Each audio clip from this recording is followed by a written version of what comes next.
In Mariupol, there is a prevailing mood. Disbelief at life's new lows, while the still living pick through the landscape of their past like ghosts.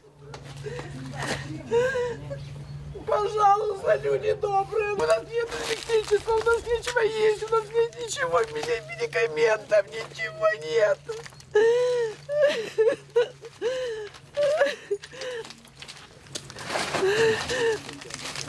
Что мне теперь дома моим? It's astonishing how quickly war creates a grotesque new normal, without power or heat, or running water and sanitation for days, where a single generator can cause a scrum of cell phones and lifelines to the outside world, and where a lone body can lie uncollected on the side of an empty road. There is no evacuation from Mariupol because 4 consecutive attempts have been thwarted by the Russians. Окраины города Лука, все заминировано. Пока весь на сегодняшний день, на сегодняшнюю минуту не удалось провести переговоры, чтобы это было безопасно для мирных граждан. Desperation is beginning to rule. Looting in one of the local supermarkets. Мяч сейчас играть. Зачем вы это все воруете? Frayed tempers. Зачем ты вообще зашел? The fact of being trapped is turning people against each other. And this is where the chain of despair might begin, with a Russian attack helicopter preparing to swarm the night. At the firing end, all wars are reduced to video games now. They said this was a strike against a Ukrainian air defense system. But at the receiving end, one strike causes the destruction of an earthquake. This was a residential neighborhood in Sumy in the northeast. Now this is the site of an archaeological dig for traces of life. Again, we don't know why this place had to be leveled, why she had to suffer. But 21 civilians lost their lives here. Daylight gives a fuller picture under a discreet dusting of snow. A few hours later, a long line of buses for the evacuation of Sumy. That includes 1,000 of the many foreign students who've been studying here. But think of the grotesque irony. Flatten an area and then graciously permit its evacuation. It's like saying, if the Ukrainians won't greet us with open arms, let's destroy their homes and send them packing. In Kharkiv, the Russian airstrikes have created whole neighborhoods of show homes of horror, glimpses of lives interrupted.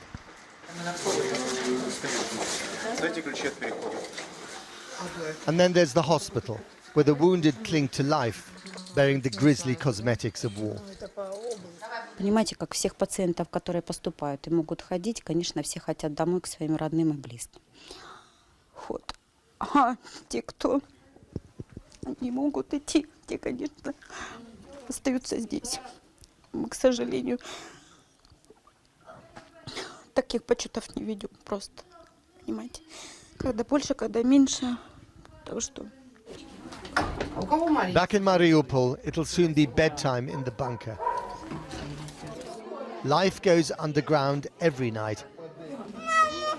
Otherwise, life is in too much danger. Here, despair, hope, and rage, all vying for space. Что не плачь? Домой хочется, на работу хочется. Город жалко, людей жалко, детей жалко. Еще маленький. She speaks for just about everyone in Ukraine.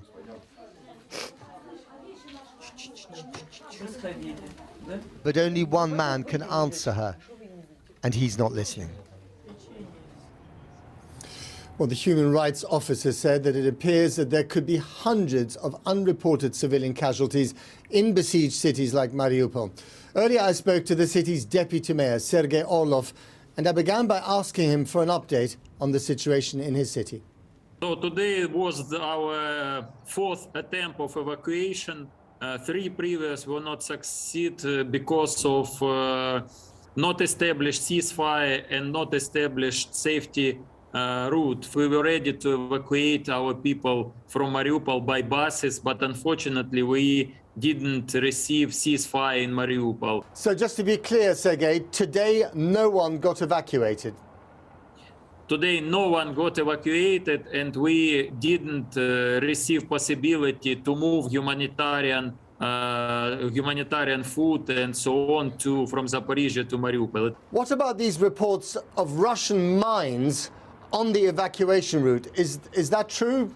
Can you confirm that? Yes, yes, it's true. We took guys who can undermine or remove these mines, but we did not reach that territory. We faced with blocked bridge. And tell us about the general situation in Mariupol. How much destruction is there? How many people will want to stay behind in the city? What's the future for Mariupol? The general situation of Mariupol is awful. I mean, from humanitarian side, we received information that hospital number 9 in Mariupol was totally destroyed, and there is no possibility to work at this hospital. So it does not exist anymore, this hospital. A lot of death, unfortunately. We cannot calculate how many people were killed in Mariupol. Yesterday was the first day when we it was needed to make some mass grave, and 33 bodies we should put this to mass grave. Do you think the idea of the Russians here is to basically destroy these cities and then empty them out so that there are no people left in them? I think the idea was to take the city, of course, with citizens, but when they see that it's not possible, Ukrainian army defeats the city, so the idea is to win anyway, and they do not choose any target. So is it hospital, school, kindergartens, living building? So they destroy everything and flatten Mariupol. We know that one district of Mariupol, I mean Levoberezhny district, is look like Aleppo at the moment. So continuous shelling flatten our city and killing Ukrainian in their beds, in their houses, on the streets. So it's we sure, absolutely sure that we're faced with genocide and war crimes in Mariupol. They destroy all electricity supply, water supply, heating supply. Yesterday they destroyed the latest, the last supply of natural gas, and there is no any utility in Mariupol. So people are not able to receive water, to prepare food. They are collecting woods and use fire to prepare cooking. And today was the day with snow, so people were happy to collect snow and to melt it to water. So as you see, Russia provides genocide of Ukraine as a nation and Mariupol citizen. I mean, it's amazing to think that just 2 weeks ago, Mariupol was, was a normal city, people living their lives, and now it's come to this. Mariupol was a peaceful city with very good citizens, with the idea to be like European city, most transparent in Ukraine. We did not look for war, so we see terrible war crimes here in Mariupol, and they are happening hour by hour, minute by minute, second by second.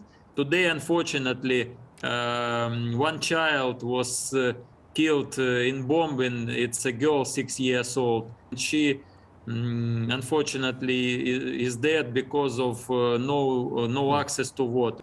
Sergei Orlov, thank you very much indeed. I wish you all the best. Well, some of the fiercest fighting is now in the south of the country as Russian forces try to gain strategic control of the entire Black Sea coastline. They occupy the city of Kherson and surrounding Mariupol. Ukrainian forces remain in control of the port city of Mykolaiv, but it is coming under very heavy bombardment. Our international editor, Lindsay Hilsum, is there. Lindsay. Matt, the great fear here, of course, is becoming like Mariupol, surrounded and with everything cut off, or like Kherson, which has been occupied by the Russians. I spent some time today with the governor here, Vitaly Kim. Now, he's a young and rather dynamic character who seems to have taken on his new role as a wartime leader with some alacrity. He told me that the airport here was attacked by the Russians twice yesterday, but Ukrainian forces managed to repel them. But he says he knows they'll be back. Why did they not attack again last night? He said, well, they were sleeping. But he knows that's not the end of it. There are at least 2 tactical battalion groups in this area and more in the wider area. What he did tonight was he put out a request for everybody who's got tyres to bring them into the town so they can pile them up at every corner and set fire to them. So to reduce the visibility of the Russians, whether from the air or on the ground, when they do decide to strike. Now, today we went around the town. He allowed us to go and visit various places with the protection of some soldiers. And what really struck me as I moved around was just the fact that the people here are in a state of shock. They were sleeping when artillery hit the barracks in the early hours yesterday. Ukrainian soldiers exhausted from 12 days of fighting. Some are still missing. Maybe they weren't there. Or maybe their comrades will find more bodies in the wreckage. At least 8 Ukrainian soldiers were killed here in this attack. The Ukrainians say that they've pushed the Russians back, that the Russians just don't have the supplies, their logistics aren't working. But of course, another artillery attack could come in at any time. There'll surely be another bombardment, and another. But in Mykolaiv, the military and civilian leadership says time is on the side of Ukraine.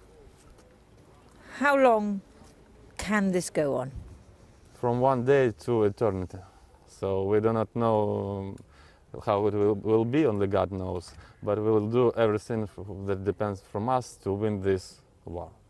I don't think the time is playing for Putin. The time is playing for us because we are on our own land, because the truth on our side, because we have a strong will. He just can't do this. Yesterday in the early afternoon, we saw black smoke across the river. Today we found out what had been hit. A warehouse complex full of foodstuffs. The Russians, all out for victory, one onion at a time. 24 hours on, the smoke and dust were still thick and choking. They incinerated cans of beer too, and refrigerators, and all the other equipment, and the livelihood of everyone who invested in this business or worked here. Ну, сейчас мы хотим закрыть офисное здание щитами, хоть чтобы, не попадало дождь там или еще что-то, чтобы не лазили. И на этом все. Что спасти, спасать здесь нечего уже. Остались одни воспоминания. A mile or so further north, we were taken to a neighbourhood that had been hit around the same time. What can the Russians have been targeting? Why hit here? Hard to compute, if until now, like any teenager, you've been consumed by your own personal acts of rebellion. У нас повибивало вікна, усі, на кухні обвалився, стеля обвалилася.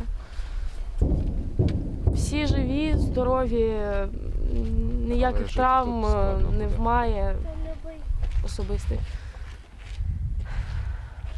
Дуже страшно було. Страшно. Ukraine's allies are providing some weaponry along with general support, but officials say that's not enough.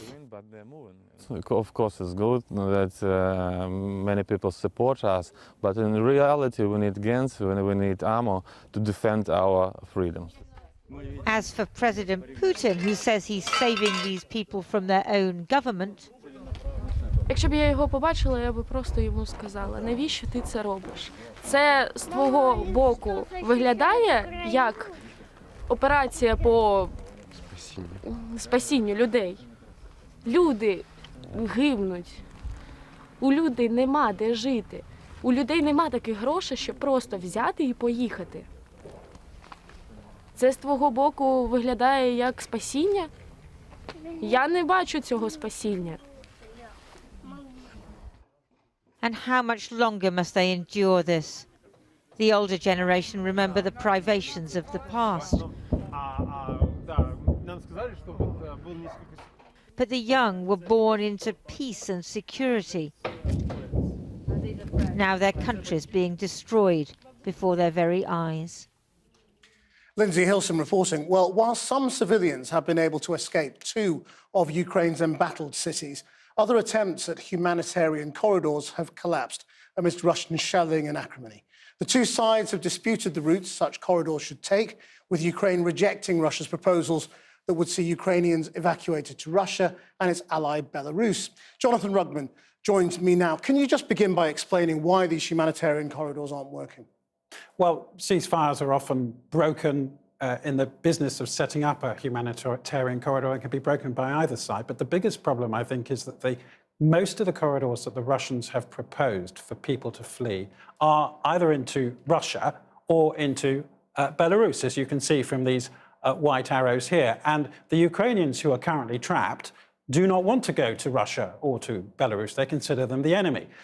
About 100,000 Ukrainians have fled to Russia, says the UN, but another 1.9 million Ukrainians have voted with their feet and gone the other way, west. And if you look at this second map, which shows where there has been some movement of refugees today, these yellow lines in the north, from Sumy down to Poltava, Irpin to Kiev, there's been limited movement of people there into Ukraine. No movement down from Mariupol because the Russians are still shelling that. That's very strategically important to them. And I think Vladimir Putin doesn't really want these people to come to Russia at all. There is some limited propaganda value in Russia being seen as the motherland, looking after Ukrainians who are fleeing from this so-called neo-Nazi state. But I think ultimately he views Ukrainians the way he views energy, which is something, a spigot that he can turn off and on, and he's quite happy for people to flee to the west. So what can you say overall about how the war is going, and what do you make of this breaking news out of Poland, that they are going to transfer a load of their MiG fighter jets to a US base in Germany? We're trapped somewhat in a very pro-Ukrainian narrative because there's a great deal of sympathy for the Ukrainian people. I think the Russians are advancing slowly. We know they've had logistical problems. The CIA estimate that they put out today is that they've lost 2,000 to 4,000 men. I mean, given that they lost 14,000 in Afghanistan, the Soviets did in the 1980s, that's a huge number of people to lose in just a matter of a few days. So I think what the West is trying to do, in the absence of China, which doesn't seem to be doing very much, is to make the cost of victory for Vladimir Putin so high that he reconsiders whether this is worth it and what kind of victory he really wants. The deployment of MiG-29 jets from Poland, there's 27 of them that are NATO compliant, to an airbase in Germany, a US airbase, is part of a deal that the Americans have brokered, whereby the MiG-29s, which the Ukrainians can fly, eventually get transferred to Ukrainian pilots. The Poles get F-16 jets to replace the MiG-29s that they've lost. And so what we're witnessing is, again, part of this calculation for Vladimir Putin changing. The cost is becoming higher and higher for him, not just in sanctions, but in the risk that he gets bogged down in his own Afghanistan, and that his attempts so far to assert air supremacy haven't really worked. He hasn't knocked out anything like enough of Ukraine's air defenses, are now complicated even further by the possibility of MiG-29 jets being flown by Ukrainians, making the task of trying to topple the Zelenskyy government that much harder. Jonathan Rugman. Well, the UK and US governments have announced new sanctions on Russian energy. President Biden announced a ban on Russian oil and gas imports, whilst here the Business Secretary, Kwasi Kwarteng, promised the UK will phase out imports of Russian oil and oil products by the end of the year. Russia's Deputy Prime Minister had previously warned that such a move would be catastrophic for the global economy. Here's what President Biden said earlier. This is a step that we're taking to inflict further pain on Putin. but there will be cost as well here in the United States. I said I would level with the American people from the beginning. And when I first spoke to this, I said defending freedom is going to cost. It's going to cost us as well in the United States. Well, joining me now, our economics correspondent, Helia Ebrahimi. Helia. Well, as Jonathan was saying just earlier, the costs are going to be immense for all sides, really. Things that we didn't think were thinkable just a few days ago are now being deployed as the West pushes ahead with its declaration to decimate Russia's economy. Oil is 60% of all of Russia's exports. It's 14% of the entire economy. So Putin is hugely dependent on it. And don't forget, Krish, energy is currently pretty much the only income that is not sanctioned through the banks. As you said, oil has been banned in the US along with gas imports, and the UK has banned all Russian oil and oil products. So, for example, a fifth of all diesel at UK forecourts actually come from Russia. But it's not just diesel, it's naphtha, it's jet fuel. So it's really huge. The EU, however, while they today said they were going to wean themselves off Russian gas, have not joined the embargo. And here's why. Russia makes up 7% of all of US oil imports. So while there are pockets of industry that are going to be hurt, it's not going to bring the country to a standstill. In the UK, it's 11% of imports. But Europe, the problem is much bigger. For example, Germany, Russian oil imports are at 30%. So that's a huge, big problem. The UK ban, of course, is not immediate. It's not coming into effect until the end of the year. Here's what the Prime Minister had to say about that delay. We can't move overnight, but we can certainly do it. And we can do it in a way that doesn't disrupt supply, that ensures that we have substitute supplies on stream in an orderly way and in a timetable that won't affect UK business, won't affect UK manufacturing, road haulage, or other parts of our industry, but will punish the regime of Vladimir Putin. Well, is that true? Well, of course, it can't be. Economists are already talking about inflation going above 8%, growth in the UK being dragged backwards, basically stagflation, low growth and higher prices. That's horrible for consumers. The Chancellor apparently told Cabinet this is going to hurt consumers, especially low-income families. And the TUC says the government must protect workers and industry.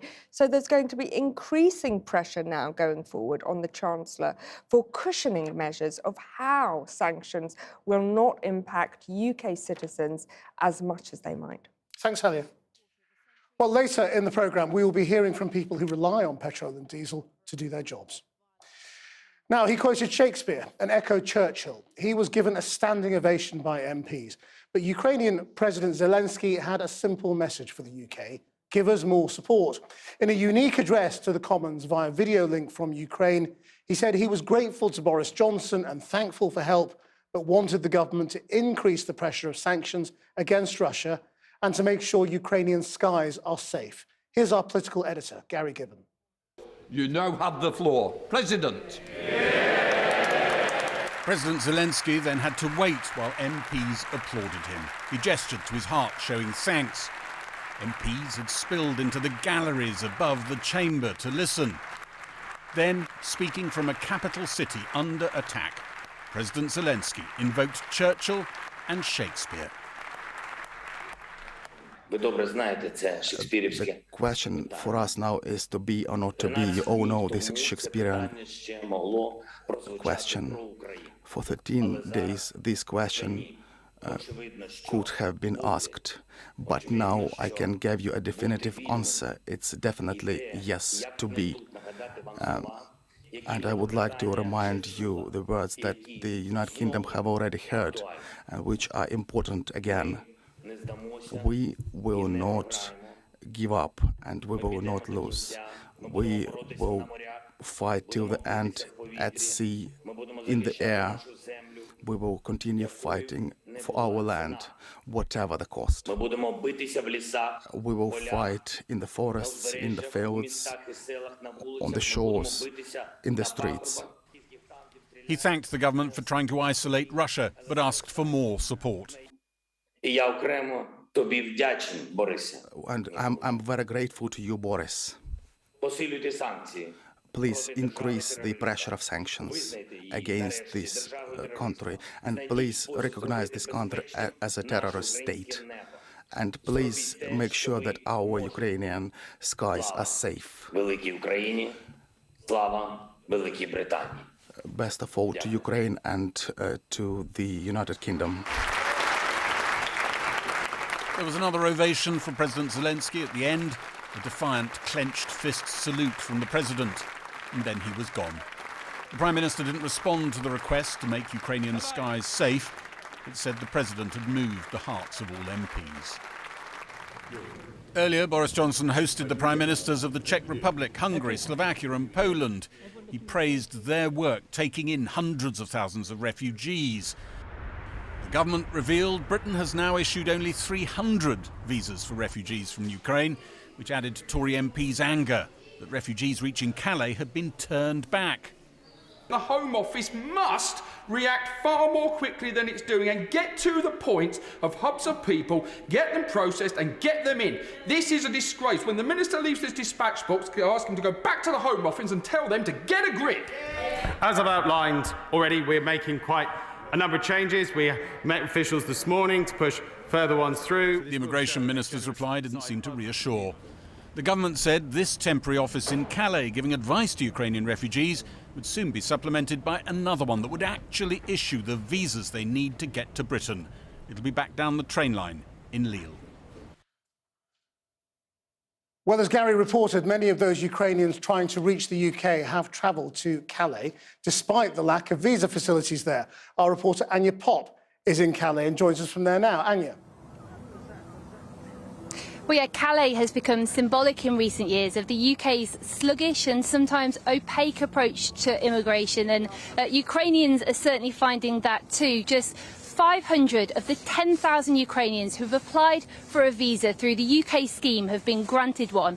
Around 600 of those still stuck in limbo are here in Calais, many of them in a hostel just down the road. They came here thinking they could get to the UK, but are still waiting for the UK government to give them the green light to reach their family across the Channel. We spoke with one British man who travelled all the way from the UK to the Polish border with Ukraine to pick up his wife and children. He's travelled back and now he's stuck in Calais with them, waiting for their visas to be processed. We spoke with other Ukrainian refugees in the hostel.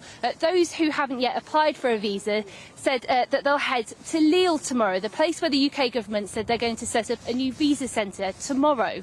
But they're not even sure what will be there when they get there, whether the visa centre will be open to process their visas. Now Lille is much closer than their previous options. Before, they would have had to go to Paris or Brussels, which is hours away, and there have been complaints that there have been a lack of appointments or sporadic opening hours. But Lille is still 70 miles away, which means more travelling and more disruption for people who have arguably had more than their fair share in these last 2 weeks. Anya Pop.